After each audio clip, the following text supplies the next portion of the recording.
कांवड़ यात्रा पर UP police के निर्देश पर जावेद अख्तर ने पुलिस की तुलना नामी जर्मनी से की है और जावेद अख्तर ने ये लिखा है कि मुजफ्फरनगर पुलिस के निर्देश जो दिए गए हैं वो विशेष धार्मिक जुलूस के रूट पर सभी दुकान रेस्टोरेंट पर नाम और पहचान स्पष्ट रूप से दिखाया जाना चाहिए, ये कहा गया। उन्होंने सवाल खड़ा किया है कि आखिर ऐसा क्यों। नाजी जर्मनी में वे केवल विशेष दुकानों और घरों पर निशाना बनाते थे और उनकी तरफ से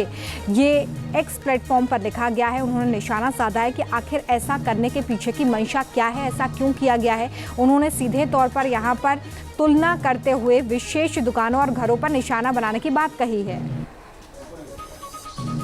लखनऊ से अविनाश सिंह हमारे साथ लाइव जुड़ गए हैं, सीधे उनका रुख करेंगे। अविनाश, आखिर इस आदेश के पीछे प्रशासन की और शासन की क्या मंशा नजर आती, क्या है पूरा विवाद?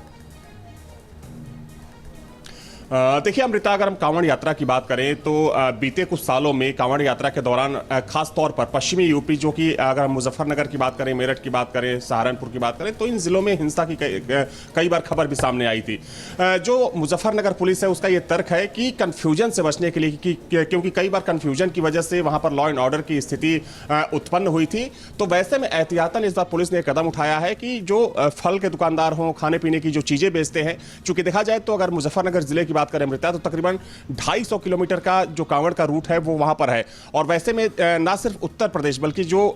पड़ोसी राज्य हैं, चाहे हम दिल्ली की बात करें, राजस्थान की बात करें, हरियाणा की बात करें, तो उन राज्यों के भी जो कांवड़ यात्री होते हैं, जो कांवड़िए होते हैं, वो हरिद्वार से जल लेकर मुजफ्फरनगर के रास्ते ही अपने अपने राज्यों में जाते हैं। तो मुजफ्फरनगर पुलिस का ये तर्क है कि चूंकि पवित्र महीना होता है, 1 महीने तक ये पूरी यात्रा चलती है, वैसे में किसी भी कह सकते हैं कि लॉ एंड ऑर्डर की स्थिति वहां पर खराब ना हो सके, कोई हिंसा ना हो सके, क्योंकि बीते कुछ सालों की बात करें तो कई बार दुकानदारों के साथ मारपीट की खबर भी सामने आई थी। तो पहचान से अगर ये चीजें ठीक होती है तो ये तर्क है मुजफ्फरनगर पुलिस का। लेकिन देखिए, चूंकि अब अखिलेश यादव का भी ट्वीट आ चुका है, इससे पहले असदुद्दीन ओवैसी ने ट्वीट किया था, और कह सकते हैं कि जो पूरा विपक्ष है इस मुद्दे पर बीजेपी पर हमलावर है। बीजेपी पर विपक्ष ये आरोप लगा रहा है कि एक बार फिर से भारतीय जनता पार्टी यूपी में हार के बाद हिंदू मुसलमान पर उतर आई है और सामाजिक जो सौहार्द है उसको खराब करने की कोशिश की जा रही है। हालांकि प्रशासन का अपना तर्क है, सरकार का अपना तर्क है कि किसी भी उहापोह की स्थिति से बचने के लिए यह कदम उठाया गया है।